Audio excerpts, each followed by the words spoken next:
I know I've mentioned it before in Culinary Nunnsense, my bitter disdainment toward mayonnaise. Whether it's in a jar, a squeeze tube, even if I make it myself, a 2-hour window, and then it meets the fate of all mayonnaise in my house in the trash. So how do you make deviled eggs without mayonnaise? You incorporate something else that's creamy and actually good for you, and it's coming up on Culinary Nunnsense.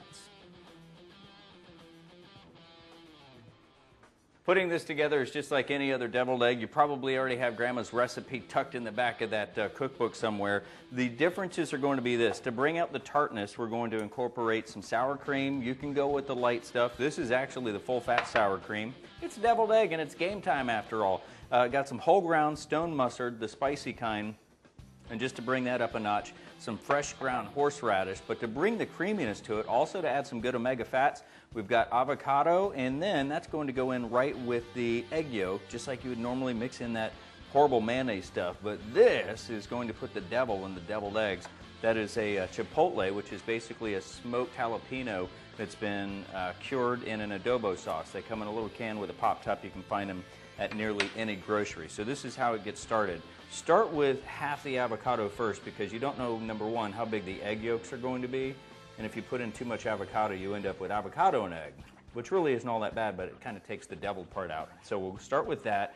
Now let's see what our egg yolks look like. Each egg, you could go either direction. I see people that go halfways, and so they end up with little cups, or the way that I like it, I just think it looks a little bit better on the plate, is where you go longwise. And if they were done correctly, these will just pop right out. Now, speaking of done correctly, here is the ultimate recipe for boiling an egg. Are you ready? Put the eggs in the water just like you normally would do. Cool water, not hot water. Put it on the stove, bring it up to temperature. As soon as it starts to boil, literally the first few bubbles that come up, turn off the heat completely, set a timer for 12 minutes, and let them rest. That's it. You don't have to keep boiling them. If you do, the grain or the yolk gets really grainy, and it will also become a little bit sticky inside of the egg yolk.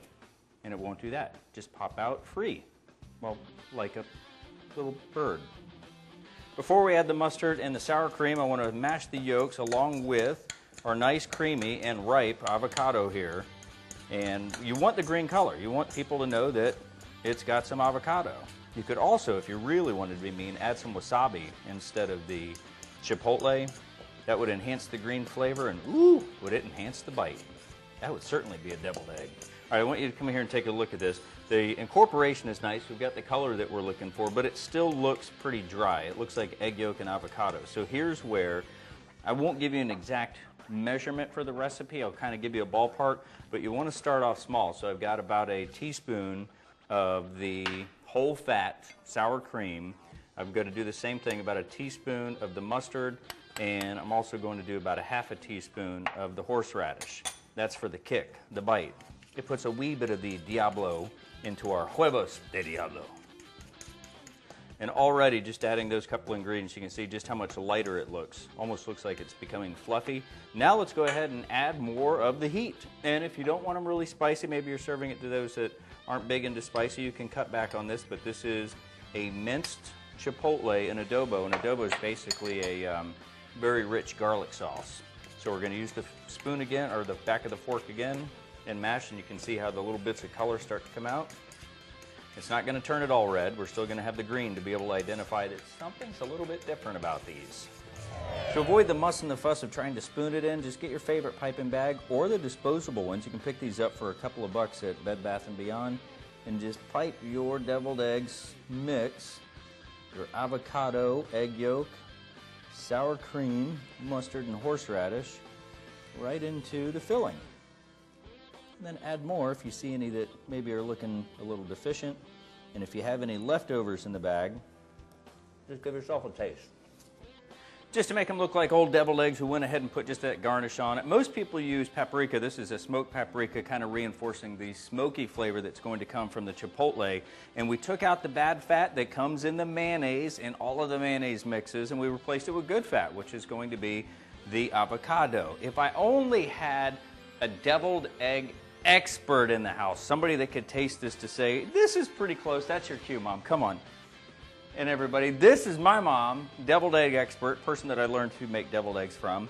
Of course, this is my twist, so go ahead and enjoy some avocado huevos diablo.